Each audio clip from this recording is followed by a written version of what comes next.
अस्सलाम वालेकुम, मरहबा। Question number 34, page number 396। दूसरा सफ़ा निकालें, इधर उधर जगह बना दें, फर्स्ट रो में दूसरा सफ़ा निकालें और वर्किंग वन शुरू करें। फेस के लिए पहला सफ़ा काफ़ी है।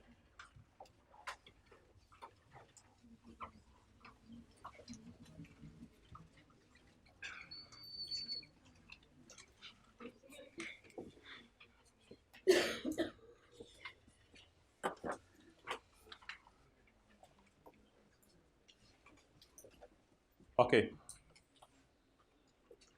Mohammad Askar owns an industrial undertaking under the name and style of Askar and company. ये ना कहिएगा कंपनी का सवाल आ गया, हमने नीचे नोट डाल दिया आउट ऑफ सिलेबस। उसने बरकत के लिए अपने नाम के साथ कंपनी लगाया हुआ है इंडिविजुअली।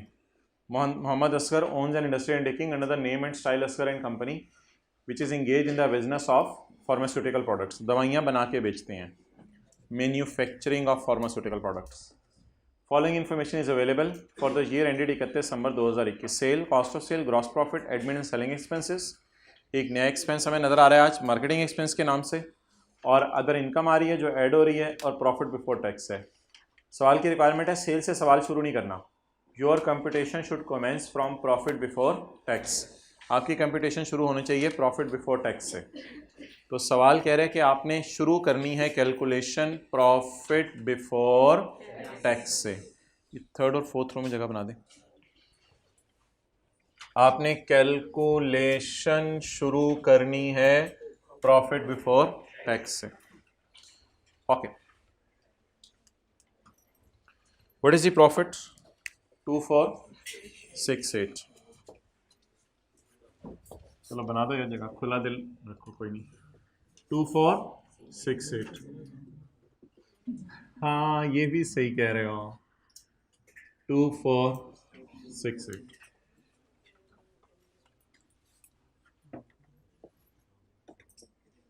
तो 12-13 लाइनें ऐड के लिए छोड़ दें, 7-8 लाइनें लेस के लिए छोड़ दें। साथ साथ भी कर सकते हैं, वैसे कोई मसला नहीं, साथ साथ कर लें। ठीक है, आप लोग कर लें साथ साथ। अच्छा, आगे।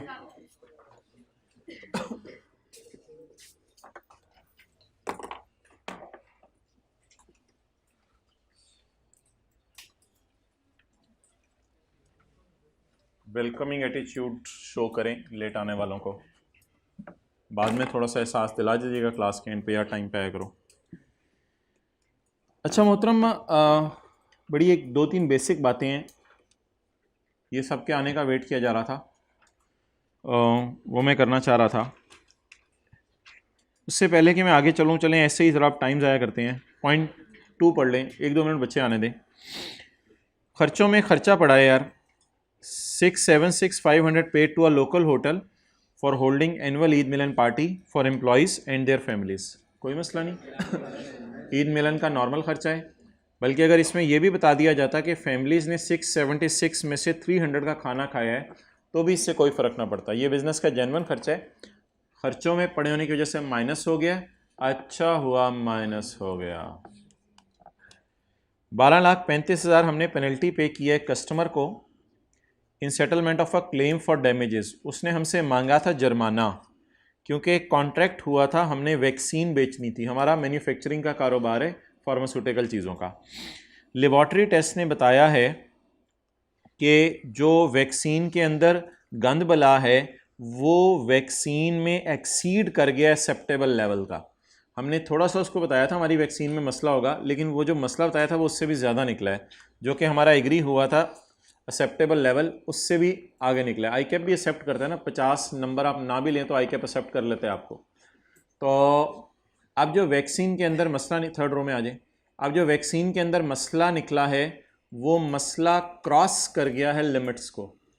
इसका मतलब है हमें जुर्माना पे करना पड़ा। तो इज़ इट अ फाइन पे टू गवर्नमेंट और अदर देन गवर्नमेंट? तो ये फाइन अलाउड है, नॉर्मल माइनस करने की इजाज़त है। 23 लाख आपने डोनेशन दिया है किसी हॉस्पिटल को जो कि एस्टेब्लिश किया हुआ है लोकल गवर्नमेंट ने। बिल्कुल एक जेन्युइन खर्चा है, नॉर्मल खर्चा है आपका? नहीं, बिल्कुल जेन्युइन खर्चा नहीं, ये तो डोनेशन है। इस पे क्या माफ होगा? Tax credit. आई में तो होंठ लाने पड़ेंगे। इस पे क्या माफ होगा? Tax credit. क्या डोनेशन बिजनेस का खर्चा है या टैक्स माफ होता है? टैक्स माफ होता है। ओके, आ गए हैं सारे? चलें। अच्छा मोहतरम, ये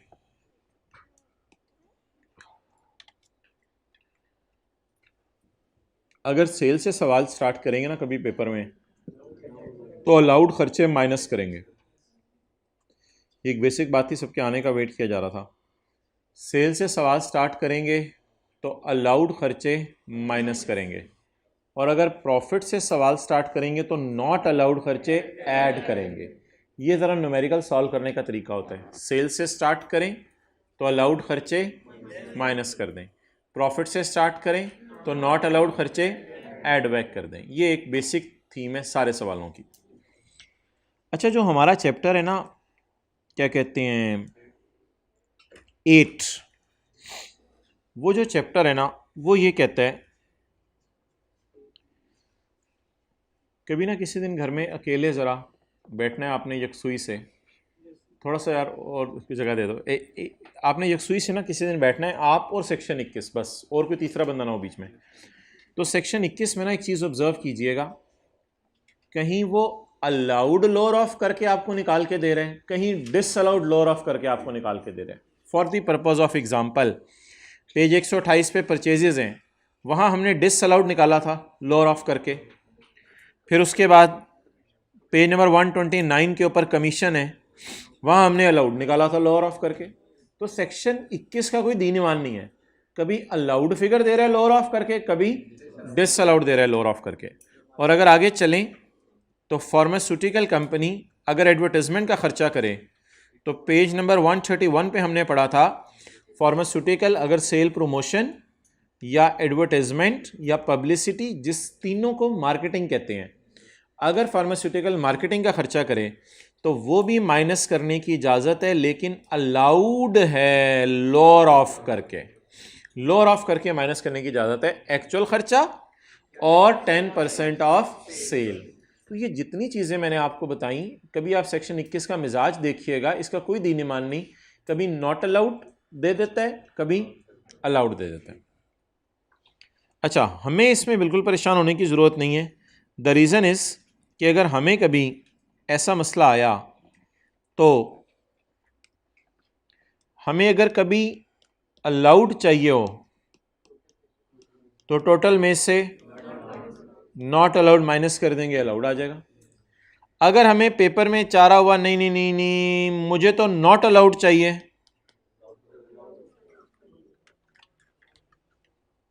तो हम क्या करेंगे, टोटल में से अलाउड माइनस कर दें। तो it is a basic theme, total में से नॉट अलाउड माइनस करें तो अलाउड, या टोटल में से अलाउड माइनस करें तो not allowed.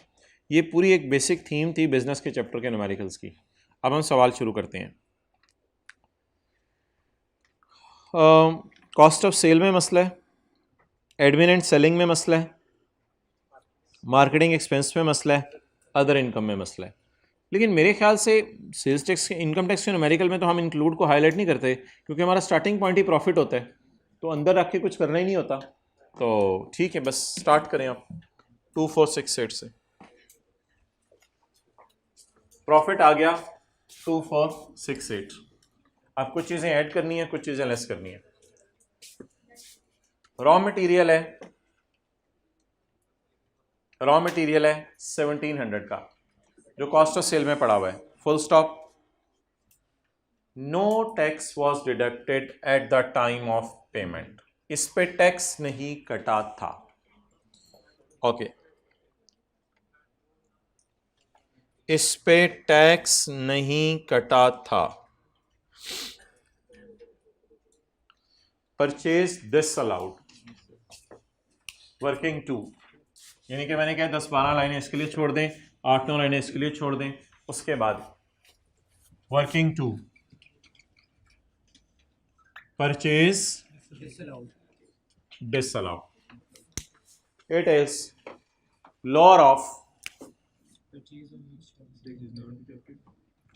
lower of purchase on which tax is not deducted and 20% of total purchase.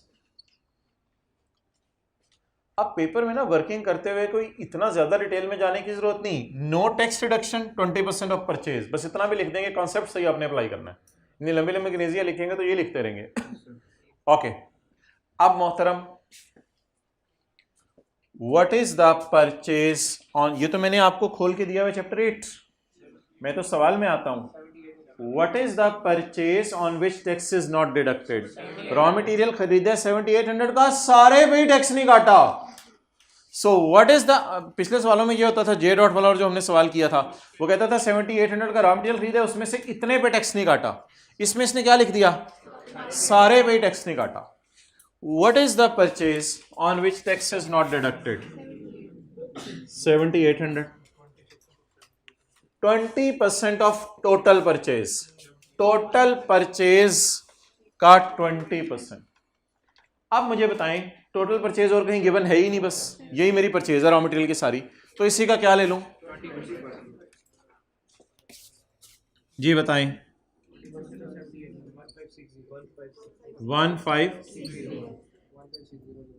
अल्लाह का शुक्र है ये मुझे नॉट अलाउड ही दे रहा है और मुझे चाहिए भी, तो इसमें मुझे कुछ अब साइंस नहीं करनी पड़ी, जो फिगर चाहिए थी वही दे दी। मरहबा मरहबा जी आया। प्रॉफिट से चलते हुए नॉट अलाउड खर्चे ऐड कर दें, तो इसको डिसअलाउ कर दें। परचेजेस नॉट अलाउड जी 1560।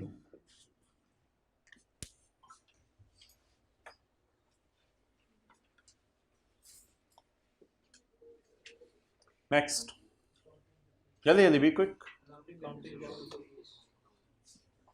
अकाउंटिंग डेप्रिसिएशन बिजनेस का खर्चा नहीं है, इसे उल्टा दें। और प्रोविजन खर्चा नहीं है, प्रोविजन के अगेंस्ट जो एक्चुअल एक्सपेंस है वो बिजनेस का खर्चा है। तो अकाउंटिंग डेप्रिसिएशन और प्रोविजन खर्चा नहीं है, इसको उल्टा दें, ऐसे ही है। प्रोविजन फॉर डाउटफुल डेट भी माइनस करने की जाती ना, इसी तरह किसी भी किस्म की प्रोविजन माइनस करने की जाती नहीं। उल्टाएं जी अकाउंटिंग डेप्रिसिएशन और इसकी जगह actual right of stock minus करने की जाता है।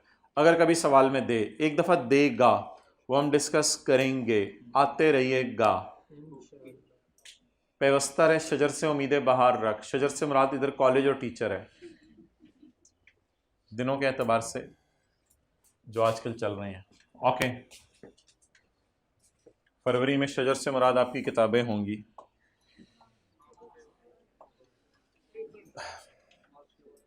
मार्च में समरीज होंगी टॉपिक्स की जो आपने बनाई होंगी अपने लिए। पॉइंट नंबर 2, एडमिन एंड, हाँ सानू काम लाई रखो साथ में। Admin and distribution expenses include Eid Milan party genuine खर्च है, जो हजरात लेट आए हैं मैंने इनको बता दिया है। पेनल्टी कस्टमर को पे की है, जेन्युइन खर्च है। डोनेशन जेन्युइन खर्चा नहीं है। जी बताएं कौन कौन से खर्चे। Eid जफियां party,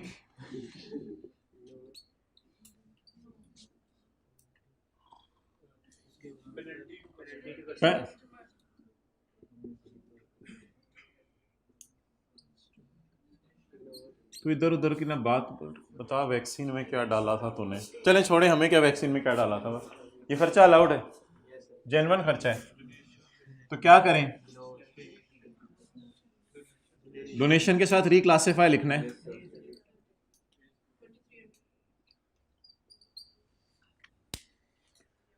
Lal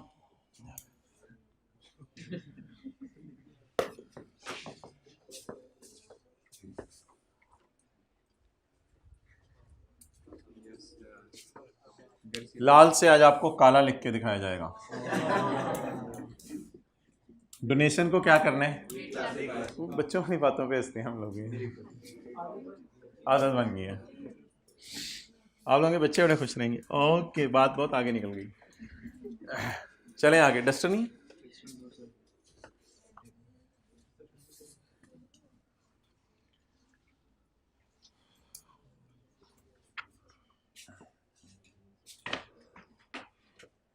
marketing expenses include a तोहफा, हम खुद तोहफे थे, हमने अपने एम्प्लॉय को भी तोहफा दे दिया। मार्केटिंग एक्सपेंसेस इंक्लूड आ तोहफा ऑफ 5 लाख। द तोहफा वाज पेड इन कैश। अभी एक ही दफा इकट्ठे करके, द तोहफा was paid in cash to one of the salesman for exceeding his sales. उसने लुट मचा दी, पता नहीं क्या क्या बोंगियां मार के फार्मास्यूटिकल प्रोडक्ट सेल करके आ गए। हम बड़े खुश हुए, हमने उसे 5 लाख रुपए जज्बात में आके जेब से बोझे से निकाल के दे दिए। मार्केटिंग एक्सपेंसेस का टोटल देखते हैं।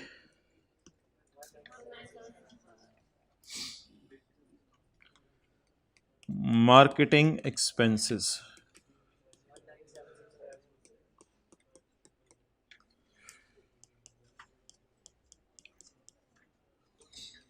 अगर किसी टी काउंट का साल का टोटल 2.5 लाख रुपए से ज्यादा हो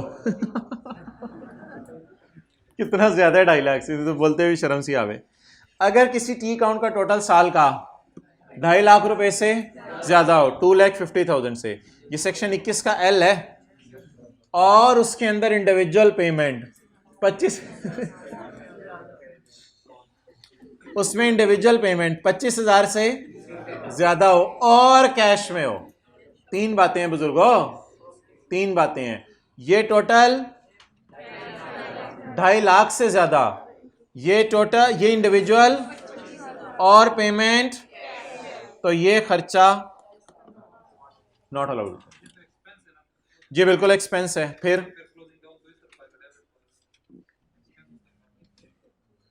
ये कोई पेएबल रिसीवेबल तो नहीं है, ये कैरी डाउन ट्रायल में जाने। P&L कर लो इसको, इस तरह कर लो, P&L में गए, ठीक है, हो गया आजम। P&L में जाना है। वैसे तो कैरी डाउन भी लिख दिया करते थे लोग, ठीक है कोई नहीं, P&L में लेके जाना है। अच्छा जी, अब आप मुझे ये बता दें कि टैक्स वालों की नज़र में जेन्युइन खर्चा कितना है? जेन्युइन खर्चा हम अकाउंटिंग वालों की नज़र में खर्चा कितना है? 19765 हम की नज़र में, हम की नज़र में, लेकिन तुम की नज़र में यानी टैक्स वालों की नज़र में कितना है? 19765 माइनस 500। टैक्स वालों की नज़र में जेन्युइन खर्चा होगा 19765 माइनस 500, और हमारी नज़र में जेन्युइन खर्चा होगा 19765। रुपीज इन 1000 में बात करते हैं ना, वो 1000 आगे तो इसलिए लगाए थे ताकि आपको वो 2.5 लाख वाली बात याद करा दूं। ओके, अब एक और प्रोविजन इधर साथ लगेगी हमारे। मार्केटिंग एक्सपेंस फार्मास्यूटिकल मैन्युफैक्चरर को अलाउड होता है लोअर ऑफ करके, तो ये एक वक्त में 2 प्रोविजन साइमल्टेनियसली वो टेस्ट कर रहा है। अब वर्किंग नंबर 3, मार्केटिंग एक्सपेंस। ये अभी मैंने आपको सुबह सुबह आते ही दिखा दिया था। मार्केटिंग एक्सपेंस माइनस होगा लोअर ऑफ करके।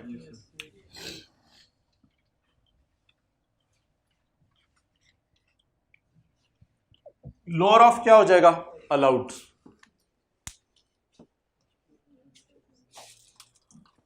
अलाउड हो जाएगा लोअर ऑफ करके। जो हज़रात लेट तशरीफ लाए हैं, लाए तशरीफ। अच्छा,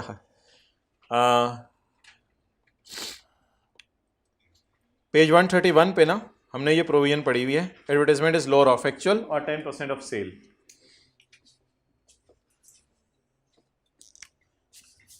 ये कैलकुलेशन किसके लिए कर रहे हैं आप? टैक्स वालों की नजर में कर रहे हैं ना? मेरे ख्याल से अब एक्चुअल अकाउंटिंग वाला नहीं होगा। जब टैक्स वाले आपको लोअर ऑफ करके माइनस करने देंगे ना, तो सिर्फ जेन्युइन खर्चे लेंगे। सोचें जरा, टैक्स वाले कह रहे हैं ना इनमें से ये दोनों चीजें माइनस कर लो। ऐसी एक मिसाल देता हूं, टैक्स वाले कहते हैं डोनेशन में सी इज लोअर ऑफ, उसमें जेन्युइन डोनेशंस डालेंगे या जाली डोनेशंस भी डालेंगे? जेन्युइन डोनेशंस डालेंगे। तो जरा मुझे बताएं, अब मैं लोअर ऑफ जब करने लगा हूं तो टैक्स वालों की नजर में करने लगा हूं या अकाउंटिंग के टीचर ने ये कोई रूल बनाया हुआ है? जल्दी बताएं, जल्दी बताएं। टैक्स वालों की नजर में करने लगा हूं, अकाउंटिंग के टीचर ने तो कोई रूल नहीं बनाया हुआ। तो जब टैक्स वालों की नजर में करने लगा हूं तो फिर जेन्युइन खर्चे एक्चुअल में लिए, जाली भी डाल के जेन्युइन खर्चे लें, जेन्युइन। वैसे मुझे बताएं खर्चे अकाउंटिंग वालों की नज़र में कितने थे? टैक्स वालों ने क्या कहा कि एक्चुअल खर्चा सिर्फ 265। ये टैक्स वालों की नज़र में कौन सा खर्चा हो गया? जेन्युइन, प्योर, साफ धुला हुआ सुथरा। इसका कंपेयर करना है 10% ऑफ सेल से।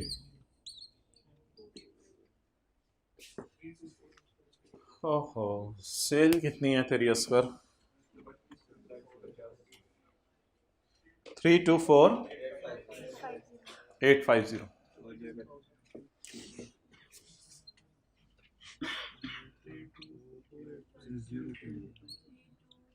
32485।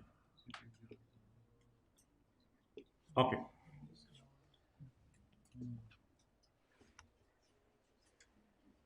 क्या ही खूबसूरत एडजस्टमेंट है जिसने हमें अलाउड दिया है, लेकिन हम प्रॉफिट से चल रहे हैं, तो हमें क्या चाहिए?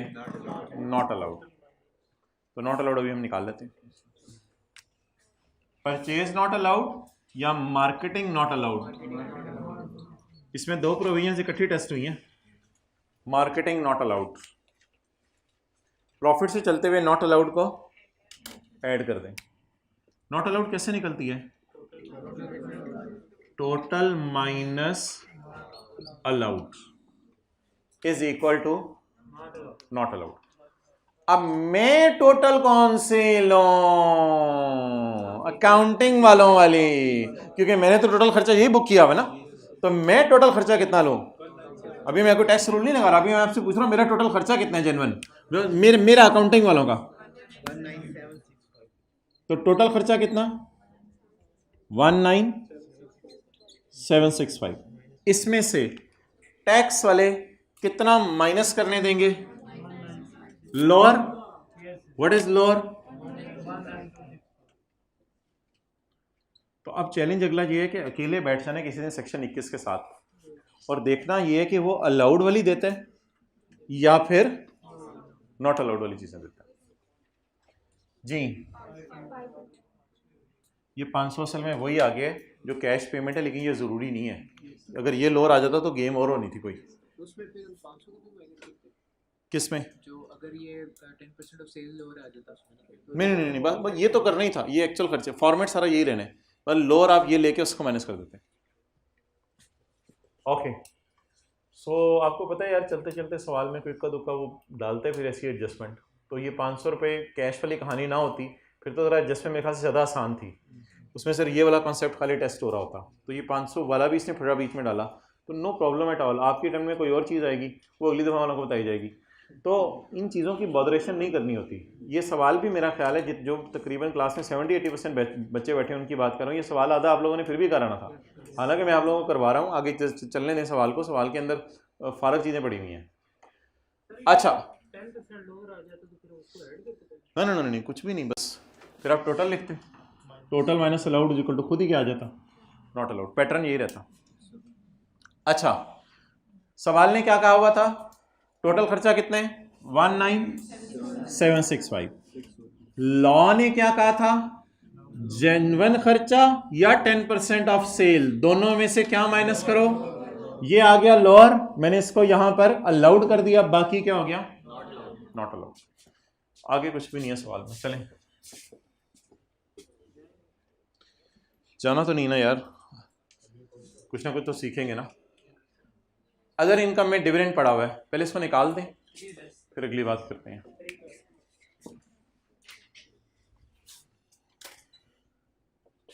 डिविडेंड इनकम, जी बोलें। 174। मैं डिविडेंड इनकम निकाल रहा हूं या बिजनेस की हेडिंग भी है? डिविडेंड इनकम को निकाल दें। इनकम्स को कैसे निकालते हैं? लेस करके।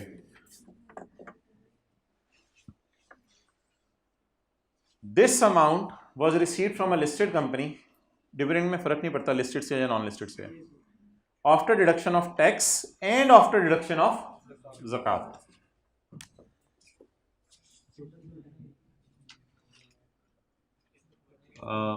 Working for net dividend is equal to gross minus 15% of gross minus ज़कात।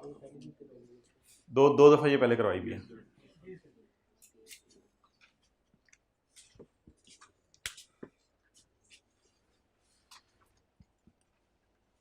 This amount, the amount was net. The amount was net of two things. तो ये कितनी है? x एज्यूम कर लें ग्रॉस को, minus 15% of x minus 30, x is equal to gross dividend which is 240.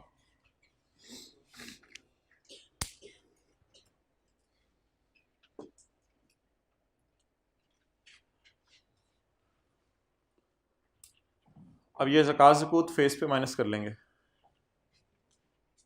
Next, gain of 660 on sale of shares. ये इसने बड़ा अच्छा काम शुरू किया हुआ है ना। अदर इनकम में जो पड़ा है वो बता के ना फुल स्टॉप लगा देता है, फिर आगे तफसील से अपनी पूरी बात करता है। तो इसको पहले उल्टा दें अदर इनकम से। गेन ऑफ, जी जी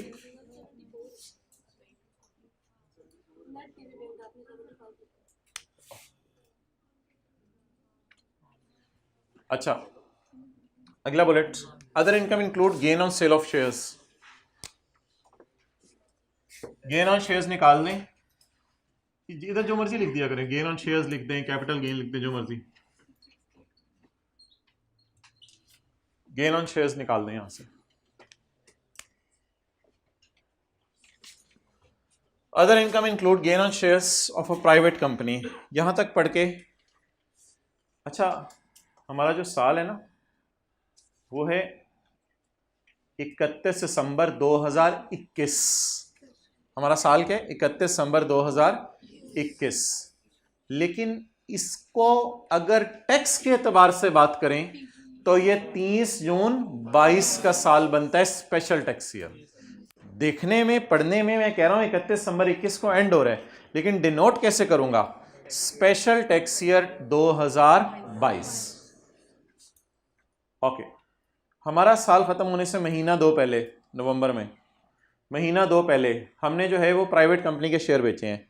देखने में ये प्राइवेट के लग रहे हैं। प्राइवेट का मतलब ये है कि कैपिटल गेन के साथ लॉस लगाऊंगा मैं नॉर्मल रिजीम, लेकिन इसमें से 60% शेयर्स इस कंपनी के, आकाश के, गवर्नमेंट ने ओन किए हुए हैं। तो चैप्टर 5 के अंदर हमने पढ़ा था कि अगर गवर्नमेंट किसी कंपनी के 50 या उससे ऊपर शेयर खरीद ले तो वो प्राइवेट कंपनी अपने नाम के साथ शर्मा के लगाए प्राइवेट, हम नहीं शर्माएंगे और हम इसको क्या कहेंगे? Public company. हमने ये शेयर खरीदे थे जून में। ये देख लेंगे जब टैक्स निकालना होगा, होल्डिंग पीरियड, इसको देख लेंगे।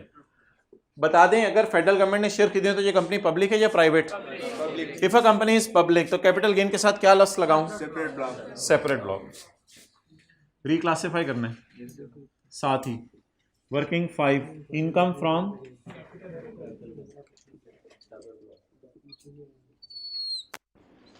गेन ऑन सिक्योरिटीज का डिस्पोजल 660।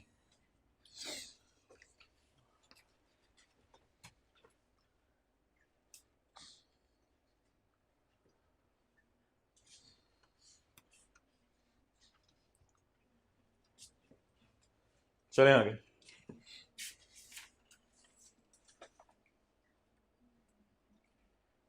ये तो अदर इंफॉर्मेशन है, छोड़े परे। Point number 1, a second hand plant was imported from France. मियाँ वाली की पिछली गली में फ्रांस का हूँ। नहीं, ये तो इम्पोर्टेड हो गया फिर। तो सेकेंड हैंड प्लांट अगर इंपोर्ट करें तो इनिशियल अलाउंस मिलेगा। इधर देख लेना, इधर देखें। Second hand plant was imported from France at a cost of 2500। तो what is a cost of plant?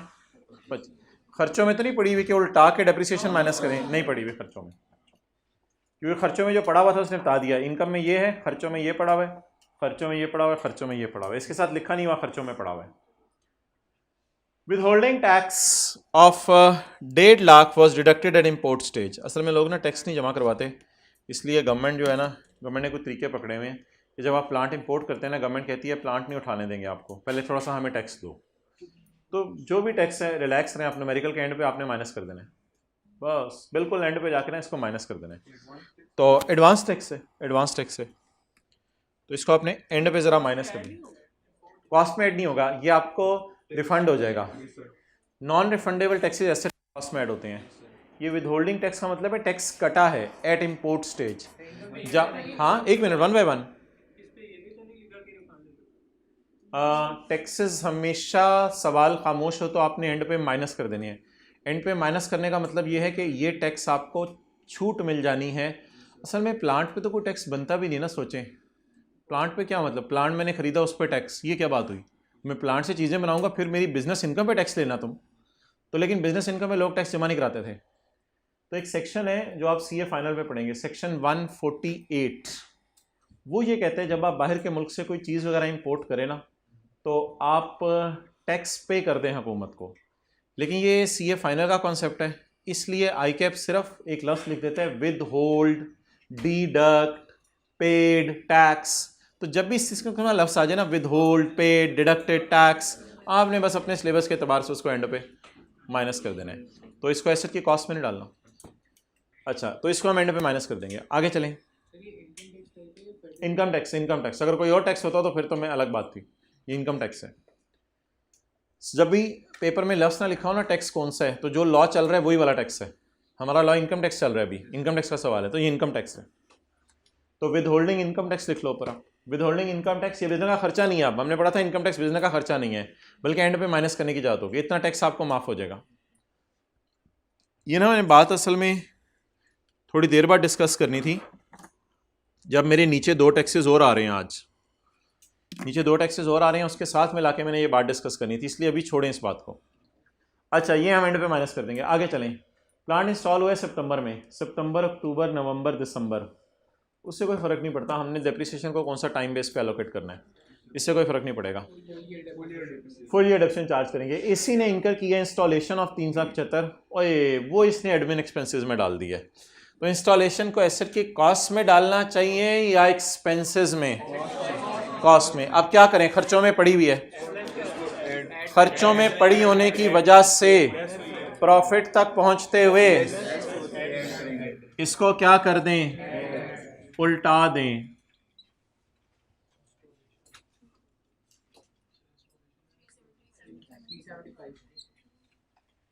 जो भी चीज खर्चों में पड़ी हो और जेन्युइन ना हो उसको उल्टा दें। इसको उल्टा के एसेट दोबारा माइनस कर दूं या एसेट की कॉस्ट में डाल के डेप्रिशिएट करूं? अच्छा जी, अब मुझे बताएं कि what is the cost of asset as per my question? 2500। What is wrong installation which is expensed? तो अब बताएं cost for the purpose of depreciation is 2500 और 2500 जमा 375। अगर लिखा होता है इसने AC incurred cost of 375 on installation which is capitalized, फिर तो कोई मसला ना होता, फिर एसेट की कॉस्ट ही सही पड़ी होती। अभी इसने कहाँ डाल दी है? इसका मतलब है एसेट में, लेकिन इंस्टॉलेशन इज अ नेसेसरी खर्चा, तो इसे एसेट की कॉस्ट में डलना चाहिए। डल कहाँ गया है? खर्चों में। खर्चों में उल्टा के एसेट की कॉस्ट में डाल दें। अब मैं क्या कैलकुलेट करूं? टैक्स वालों का इनिशियल अलाउंस। लेकिन पहला चैलेंज कॉस्ट पता होनी चाहिए, दूसरा चैलेंज इनिशियल अलाउंस का रेट पता होना चाहिए। पहले मैं एसेट की कॉस्ट निकालूंगा।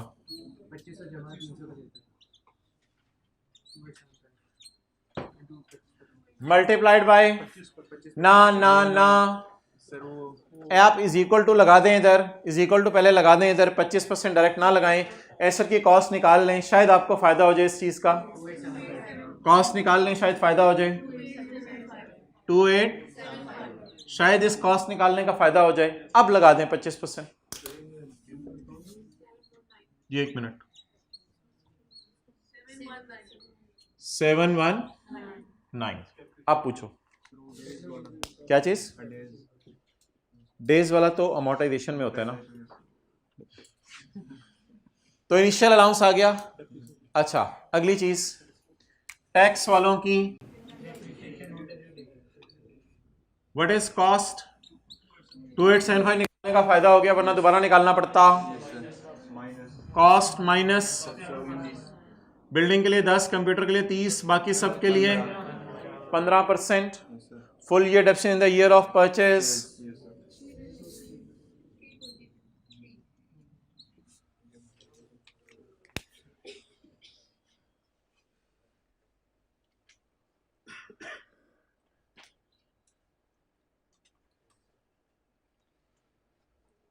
और अगर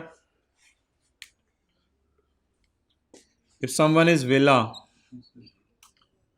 तो फिर वो ऐसे भी कर सकता था, 2500 जमा 375, 2875।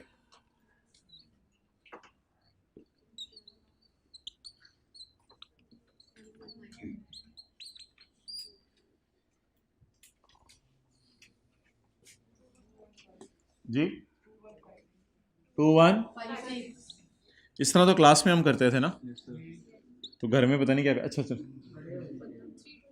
एट द रेट ऑफ,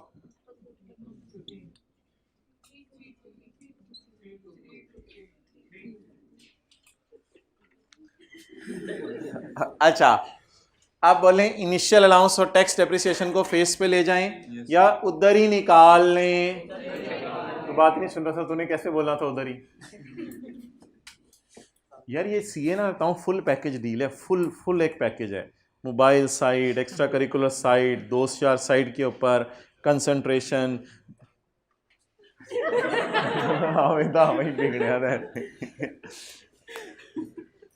यार, आप लोगों का ये हाल है तो आने वाली ना।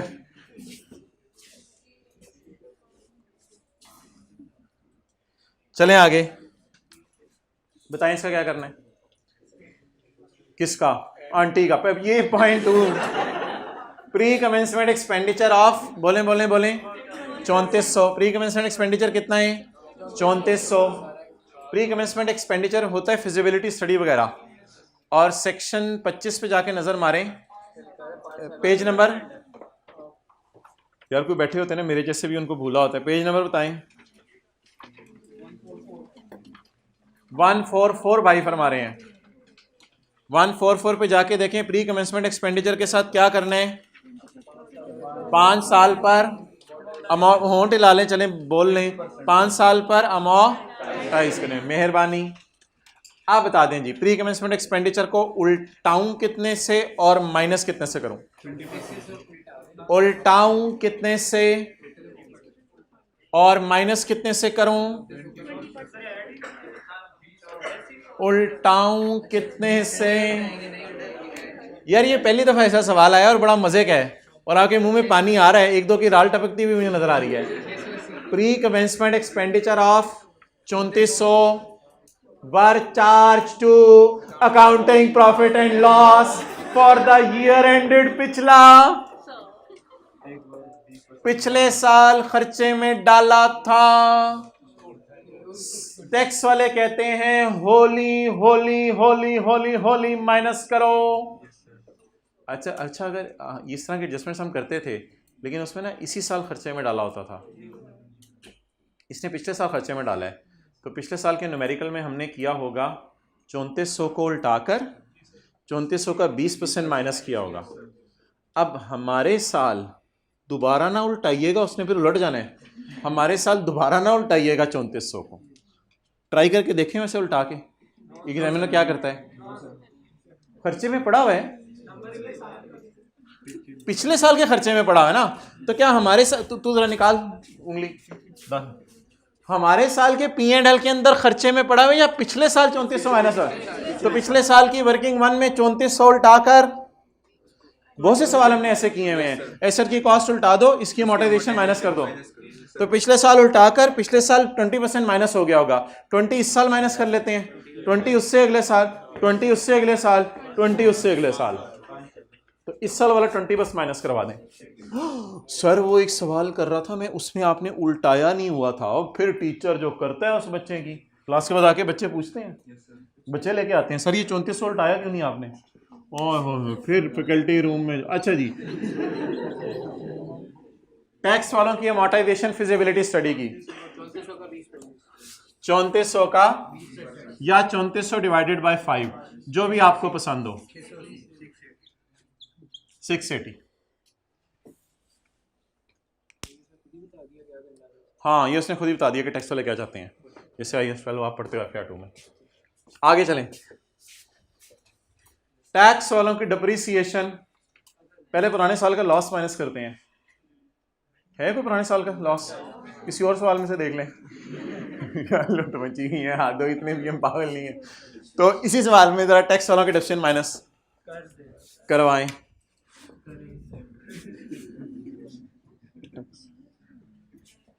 अदर देन इम्पोर्टेड, ओ गाय, ऐसे तुझे पता है हमने इम्पोर्टेड प्लांट की निकाल ली हुई थी। कहते हैं इम्पोर्टेड प्लांट की डिप्रिसिएशन में तुम खुद ही निकाल लो। हमने कहा वो तो हमने निकाल ली हुई है। कहते हैं बाकी मेरी तरफ से। क्या बिजनेस में इम्पोर्टेड प्लांट ही होगा या और प्लांटें भी होंगे? प्लांटें भी होंगे, फर्नीचरें भी होंगे, बिल्डिंगें भी होंगी, पता नहीं बिजनेस में क्या क्या होता है। नजर उठाएं।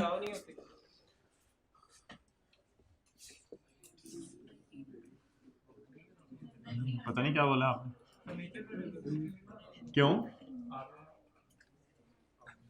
गलत बोल रहे हो? जाके देखना फर्नीचर का रेट दिया मैं। इनिशियल अलाउंस नहीं होता, डिप्रिसिएशन तो होती है।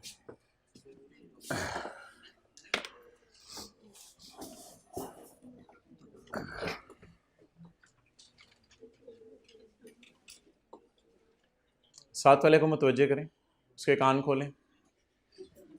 अच्छा मोहतरम, लोग ना टैक्स नहीं जमा करवाते थे, तो गवर्नमेंट ने इसका एक तरीका पकड़ा हुआ है टैक्स लेने का। बिजनेसमैन को जगह जगह गवर्नमेंट तंग करती है। असगर ने कहीं कारोबार शुरू किया हुआ है फार्मास्यूटिकल मैन्युफैक्चरिंग का। अब असगर गवर्नमेंट के हाथ तो पता नहीं आए ना आए, ये अलग बात है। तो मुख्तलिफ मौके हैं जिस पे असगर गवर्नमेंट को टैक्स जमा करवा देगा, यानी गवर्नमेंट उससे ज़बरदस्ती ले लेगी। इसके 3-4 मौके मैं आपको बता देता हूँ, कोई पेपर में 1-2 और आ गए तो वो भी आप देख लीजिएगा, कोई ऐसी मसले वाली बात नहीं। 3 सेक्शन है जो आप CA फाइनल में पढ़ेंगे। इंपोर्ट करने पे प्लांट सेक्शन 148, एक 147 और 153, ये तीनों सेक्शन हमारे सिलेबस में नहीं है। अच्छा, इन सेक्शंस में आप ये पढ़ेंगे कि असगर जब बाहर के मुल्क से प्लांट मंगवाए तो हुकूमत कहती है असगर यार थोड़ा सा ना इनकम टैक्स हमें जब दे दो। असगर कहते हैं साल का एंड आने दो, प्रॉफिट कमाने दो, उसके बाद अच्छा असगर चल थोड़ा सा टैक्स दे वरना प्लांट नहीं उठाने देंगे।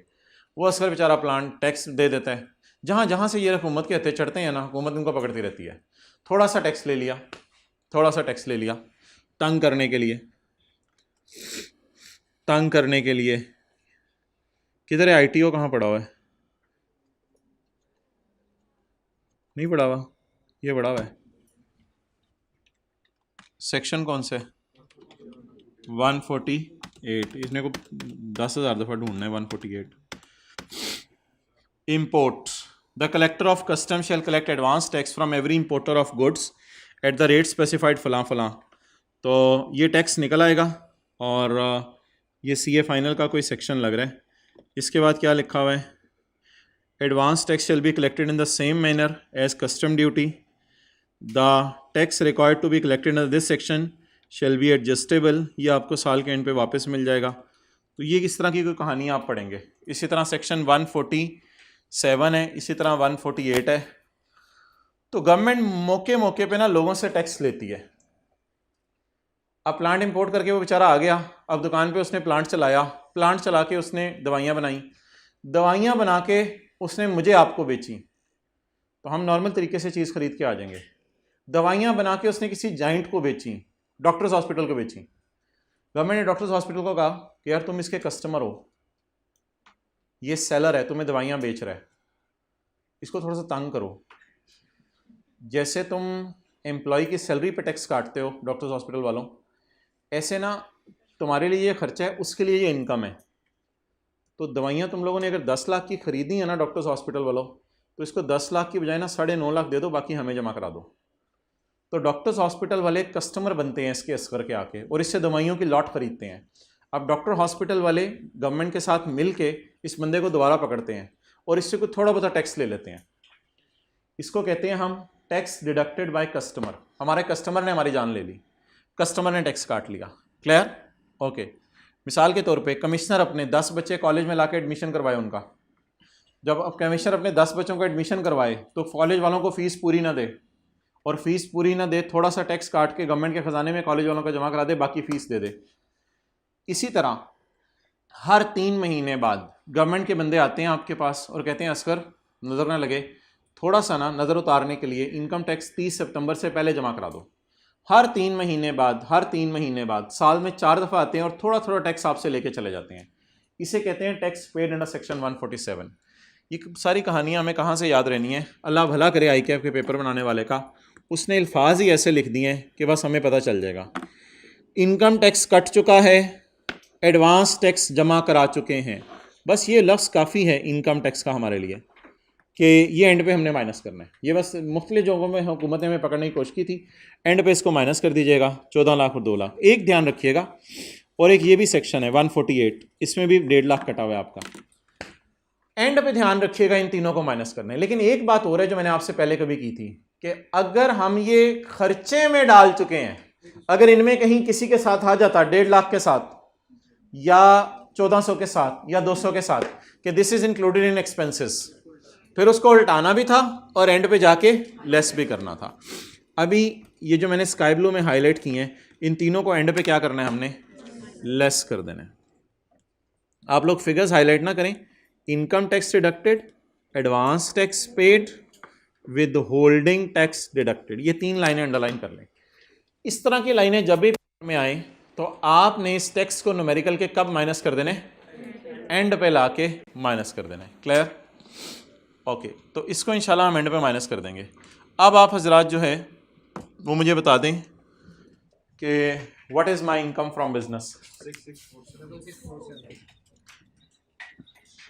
6647। Clear? Now we'll move towards the face नहीं, now we'll move towards face of numerical.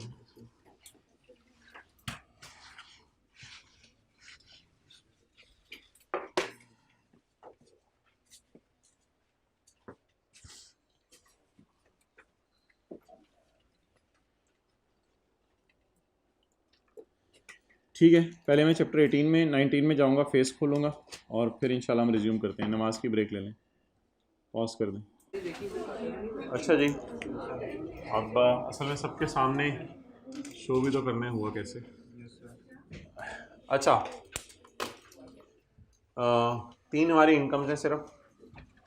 Income from business, final tax regime dividend income और income from capital gains separate block. तो mister Asgar income and tax thereon special tax year 2022 या for the year ended 31 December 2001 साथ special tax year 2022। Income from business,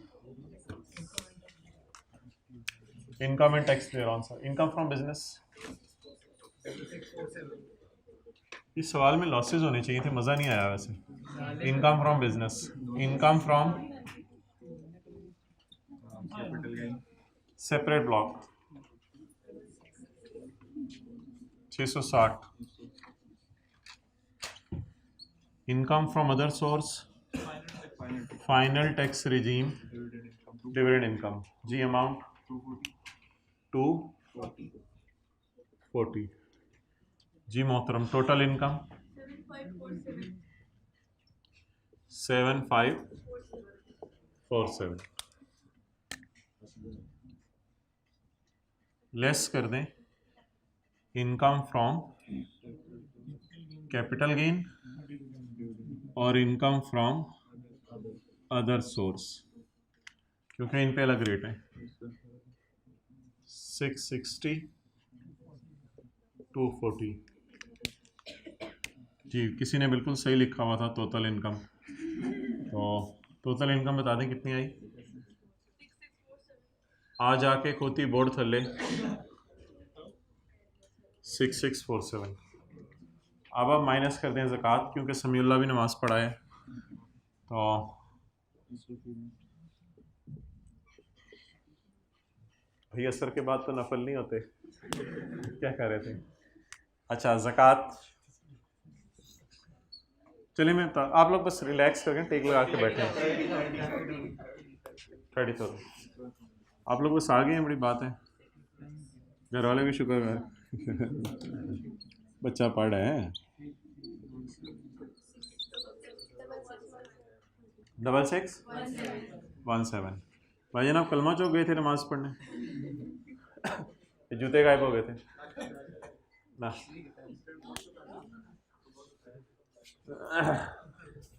चलें जी, note करें।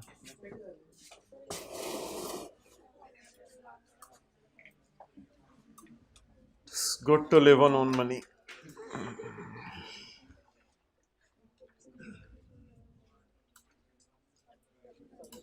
अच्छा जी,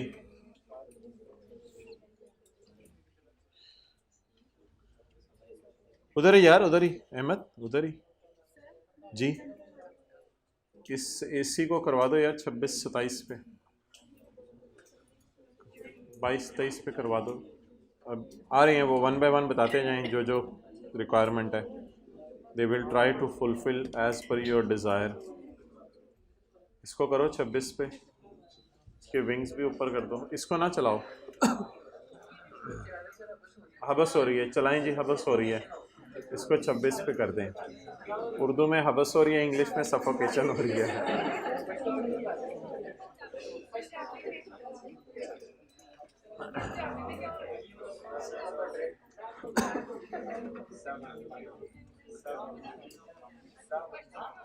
अच्छा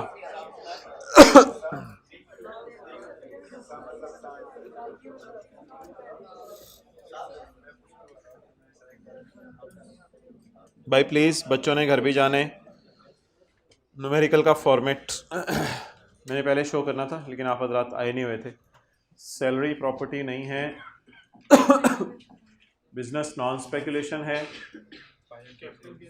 capital gain separate block gain on securities है, income from other source final tax regime है, total income है, gain on securities और FTR dividend income minus होगी, टोटल इनकम आ जाएगी।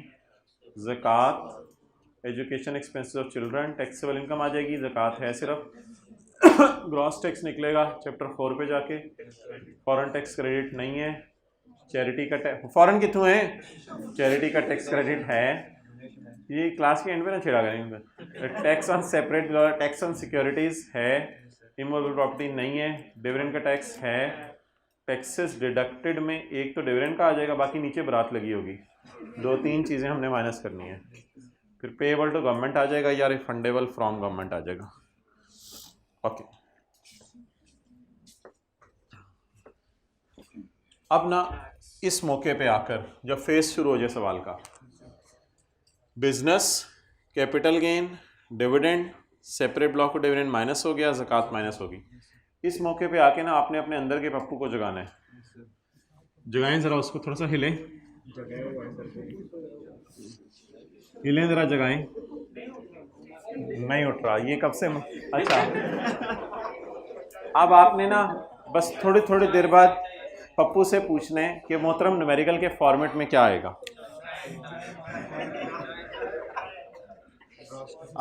Please, gross tax normal tax regime, chapter 1 में जाएं और 6617 पे, चैप्टर 4 में जाएं और 6617 पे रेट लगाएं।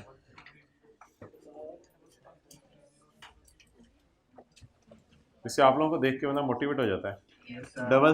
अच्छा, कोई तारीफ कर रहा हो ना तो उसे छोड़े नहीं होते। 6617 पे चैप्टर 4 का रेट लगाएं।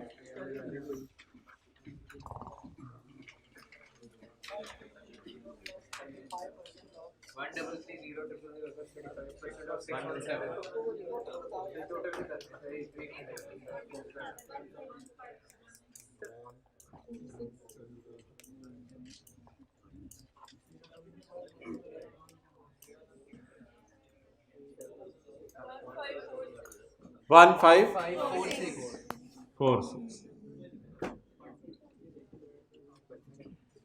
अब अंदर के पप्पू से पूछें, पप्पू सवाल के अंदर प्लीज़, मैं आपको क्लास से निकालूंगा, अंदर के पप्पू से पूछें, पप्पू क्या सवाल के अंदर जो है फॉरेन टैक्स क्रेडिट है? पप्पू ने बोला नहीं है। आगे चलें, अंदर के पप्पू से पूछें चैरिटी है? पप्पू ने कहा हाँ। आप थोड़ी देर के लिए पप्पू को सुला दें और खुद जरा एक्टिव हो जाएं।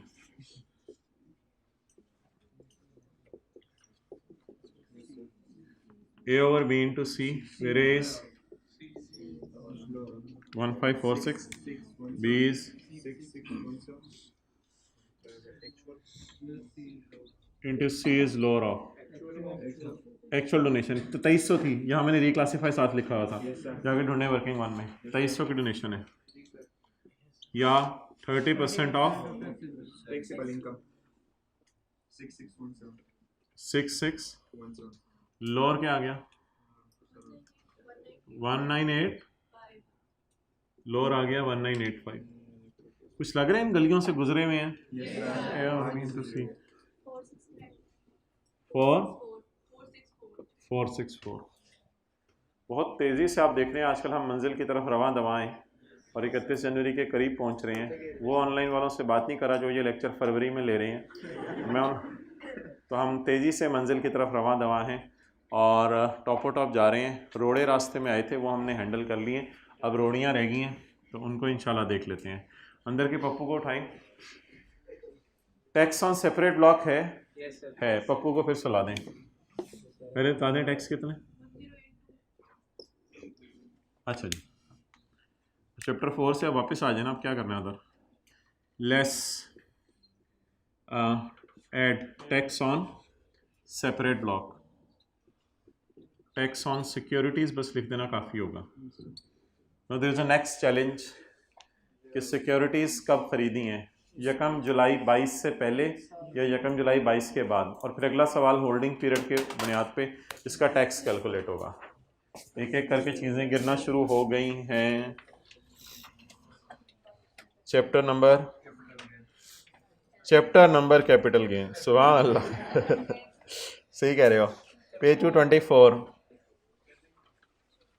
अगर सिक्योरिटीज़ 30 जून 22 से पहले की ख़रीदी हैं तो फिर 12.5, और अगर सिक्योरिटीज़ 1 जुलाई 22 के बाद ख़रीदी हैं तो depending upon holding period. So let us come सवाल की तरफ आते हैं।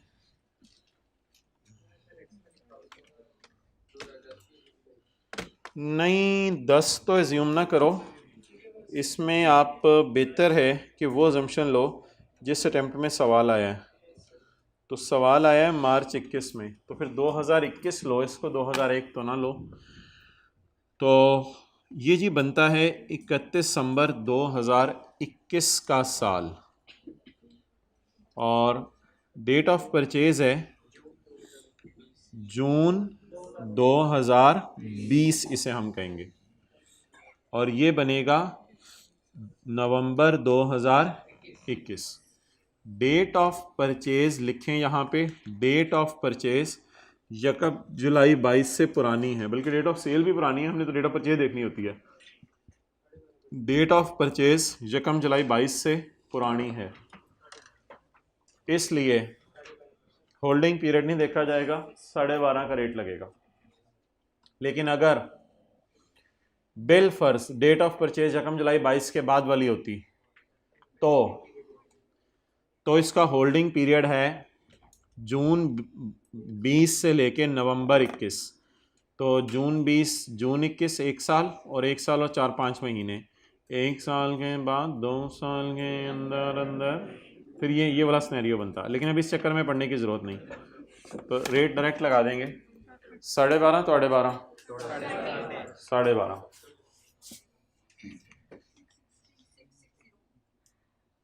लोगों के 12 बजते हैं, हमारे 12.5 83 पॉइंट्स में ना लेके जाएं, फिर बढ़ जाएगी 83 या 84 कर दो।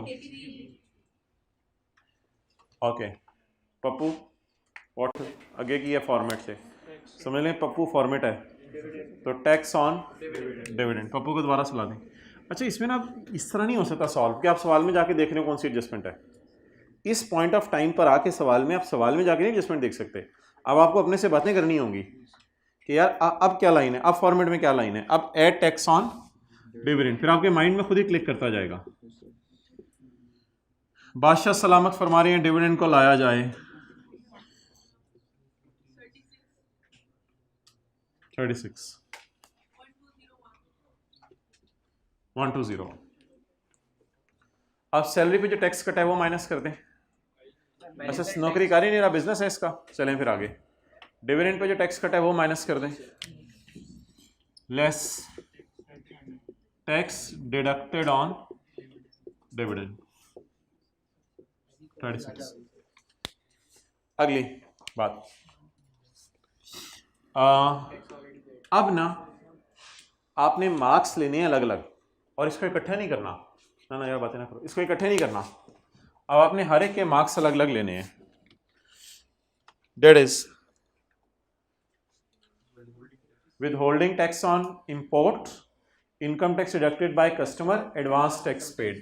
ये स्काई ब्लू वाले लफ्ज उठाने हैं और आपने चीजें माइनस करना शुरू कर देनी है।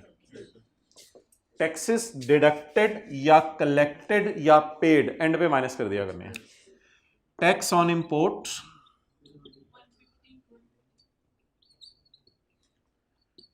Tax deducted by customer 1400, tax paid in advance, देख लो फिर मैं इस तरह लिख देता हूँ, लो तुम लोग अपना करो मैं अपना करूँ। टैक्स पेड इन एडवांस जी 200। मैं तो ये मशवरा दूंगा, ये आसान मार्क्स होते हैं, अगर ये कभी पेपर छीनने लगे ना तो इन वाली चीज़ों को छोड़ के एंड पे आके ये सारे माइनस कर दीजिएगा, ताकि ये वाले मार्क्स आपको मिल जाएं। ये सबसे आसान मार्क्स होते हैं, एंड पे सिर्फ ये चीज़ें माइनस करनी होती हैं। रिफंडेबल, डंडेबल,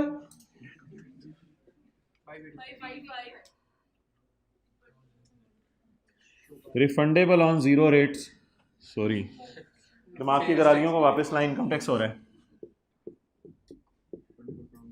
रिफंडेबल फ्रॉम गवर्नमेंट,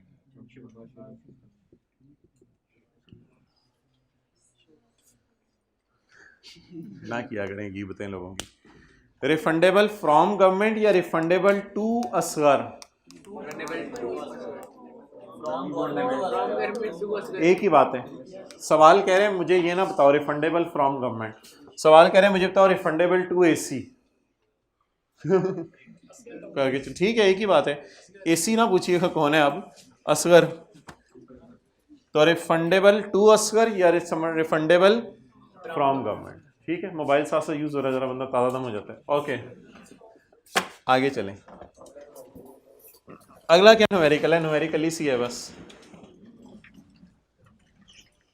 साथ वाले बुलबुल के सर पे हाथ रखें और आगे चलते हैं।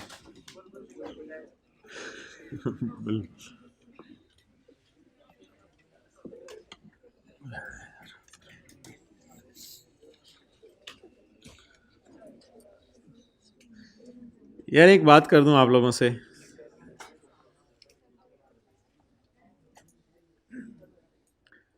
असल में मुझे वो दिन याद है, अभी तक ना, नहीं मैं बताता हूँ, ठहरे, मुझे वो दिन याद है जब ये सवाल हो रहा था सेल्स टैक्स का, और आप लोग ऐसे देख समझ रहे थे ना, sport sale, exam sale to really looking tough. और आज कोई पता नहीं इस किस्म के सवाल भी आप कर चुके हैं कि आप देख के अच्छा, तो चीज़ें आसान होती हैं, मेहनत करें तो हासिल हो जाती हैं। इसी तरह अल्लाह की ज़ात का ताल्लुक है, देखने में शायद आपको लगेगा मुश्किल है, जब आप चलना शुरू होंगे ना तो रास्ते बड़े आसान हो जाएंगे, लेकिन हिम्मत करनी पड़ेगी। अच्छा आप बता दें जी, कहाँ हम थे, चैप्टर 18 में। फरहीन बाजी को तो कर लिया हो ना सॉल्व, अब अहमद बाजा है, उसकी तरफ मूव करें, page 395।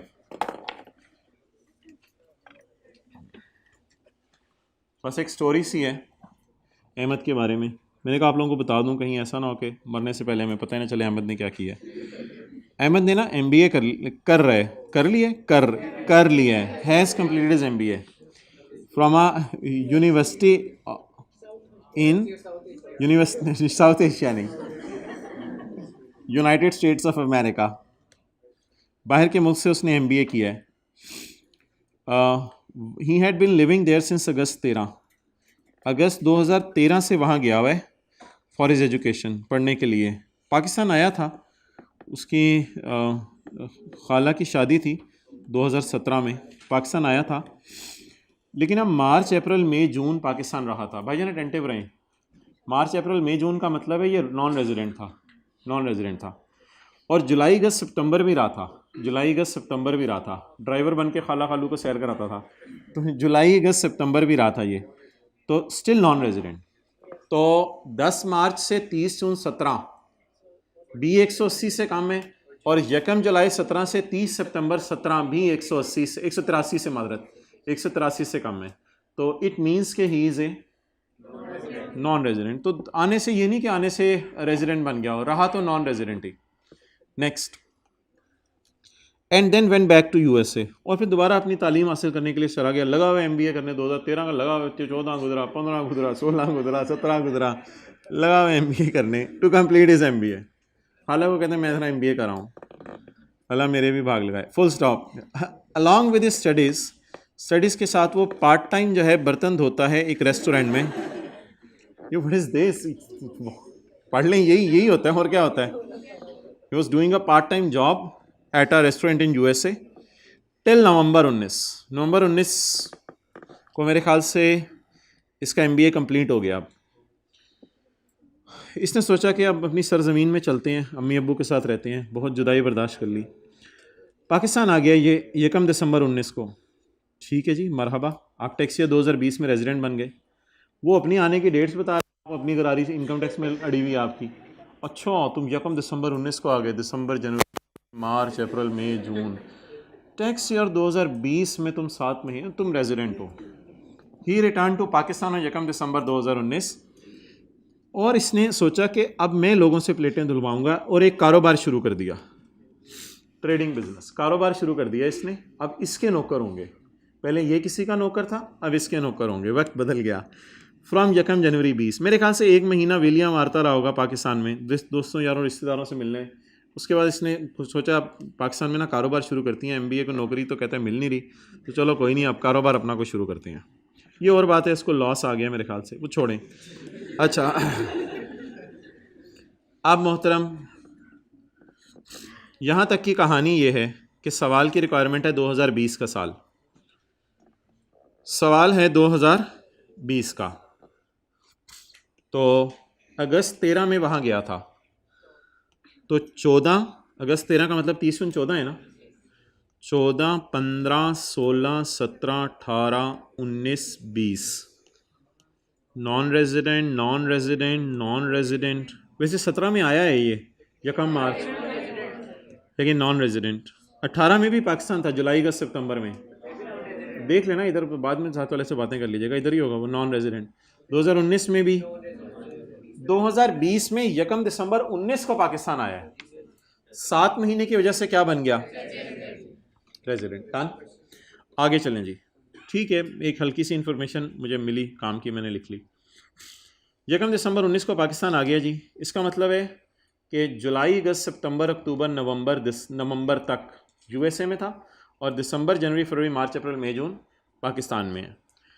Below is the computation, कहते हैं मैं टैक्स तुम्हें खुद ही कैलकुलेट करके टैक्सेबल इनकम वगैरह निकाल के दे देता हूँ, पाकिस्तान की और बाहर की. हमने कहा बाहर में क्या, कहते हैं वो जो मैं नौकरी कर रहा हूँ, फॉरेन सैलरी रेस्टोरेंट के अंदर, तो मैं माशाल्लाह प्लेटें धो के 840 कमा लेता हूँ, तुम क्या बात कर रहे हो. तो 8,40,000 इसने कमाया प्लेटें धो के. ये इसने कमाया है जुलाई से लेके नवंबर तक, क्योंकि 1 दिसंबर को पाकिस्तान आ गया, प्लेट धोने के लिए तो 2 दिसंबर को दोबारा जाएगा, ये प्लेट डिस्पैच तो नहीं करवाएगा, इधर भेज दो मैं धो के भेज दूँ. तो ये जुलाई से नवंबर तक का डाटा होगा. ठीक है, फील कर रहे हैं या कराऊँ.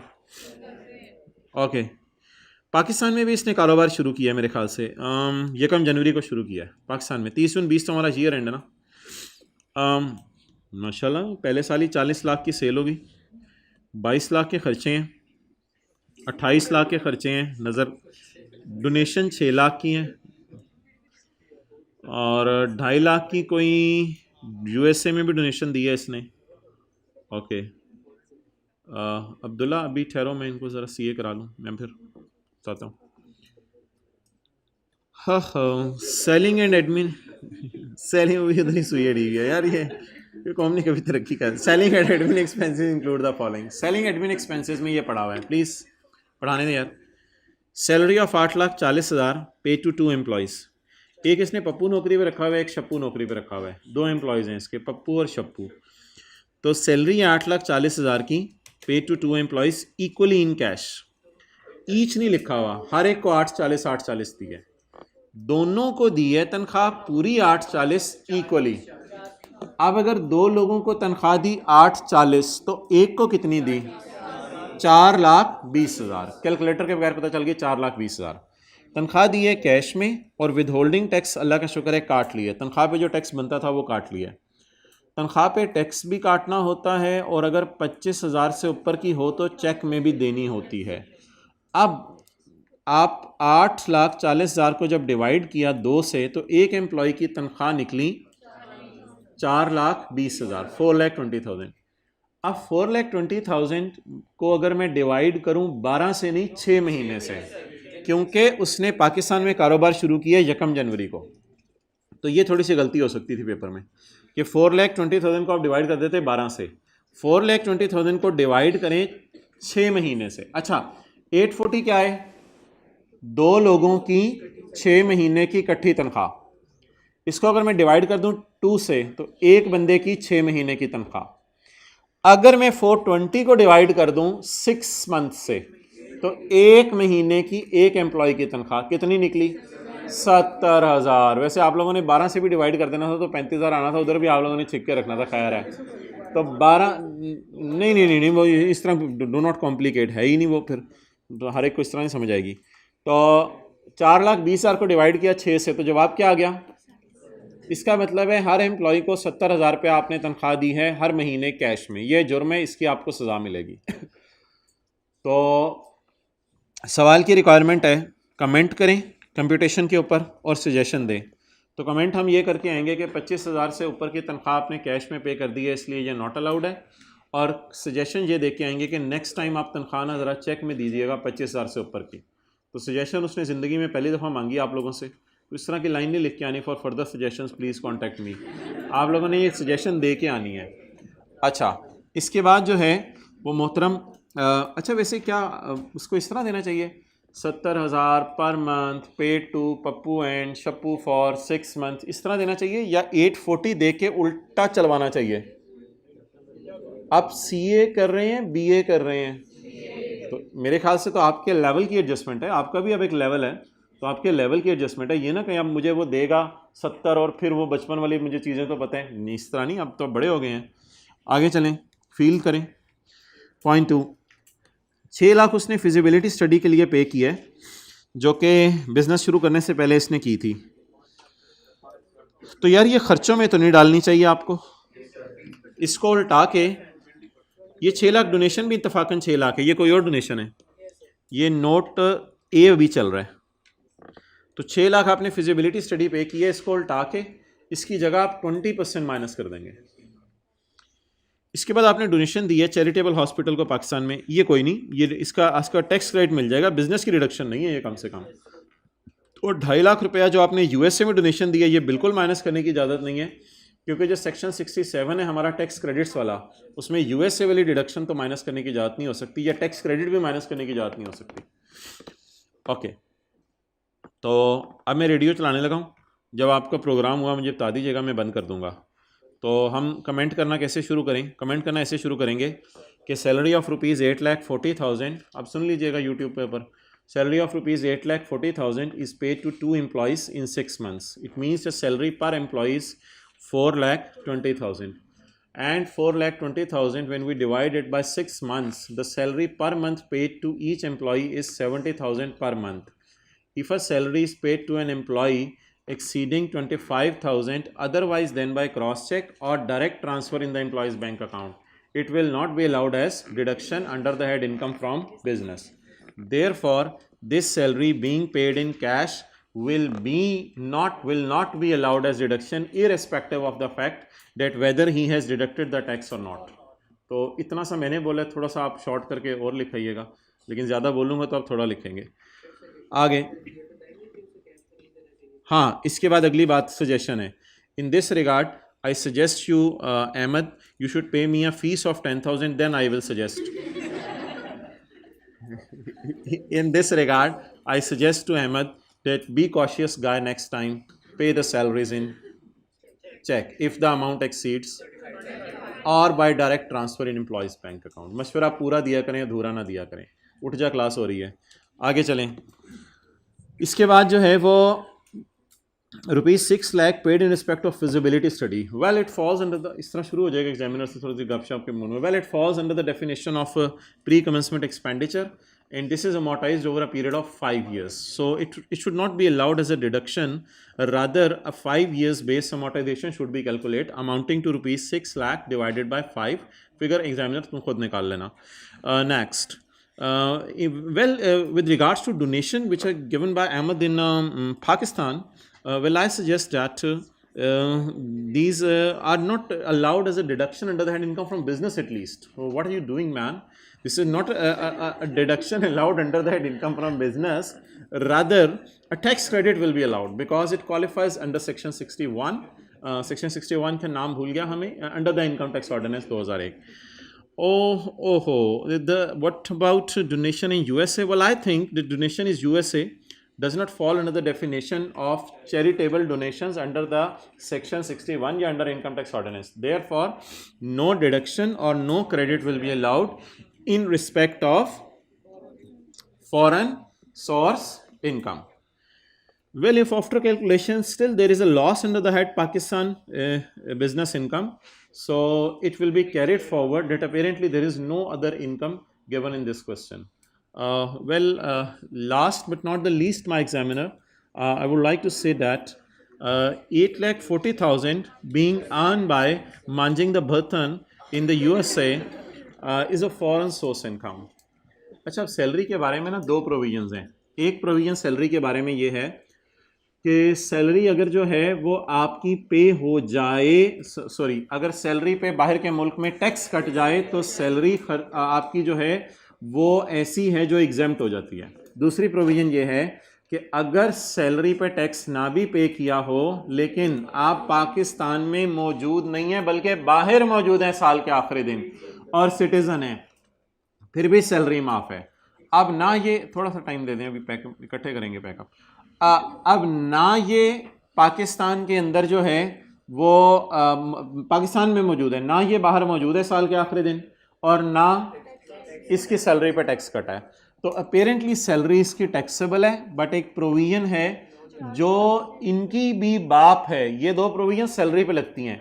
एक प्रोविजन है जो सारी फॉरेन इनकम्स पे लगती है, जिसमें फॉरेन बिजनेस हो, कैपिटल गेन हो, अदर सोर्स हो, प्रॉपर्टी हो, डिविडेंड हो, जो मर्जी हो।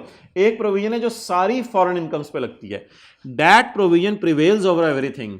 That is if an individual is non resident for last 4 years in the year in which he became resident, उससे पिछले 4 years, तो then his income in the year and in the next year foreign income will be exempt from tax. Therefore, my Bablu dear, the income from Manje Bartan is exempt from tax in the Batti of Income Tax Ordinance 2001. So, revised computation is not required. और अगर computation करनी है तो फिर profit से चलते हुए not allowed को क्या करते रहें, ऐड करते रहें। तो profit type की फिगर दी हुई है, उससे चलते हुए not allowed को ऐड करते रहें, तो इंशाल्लाह आपका सवाल टॉप जी।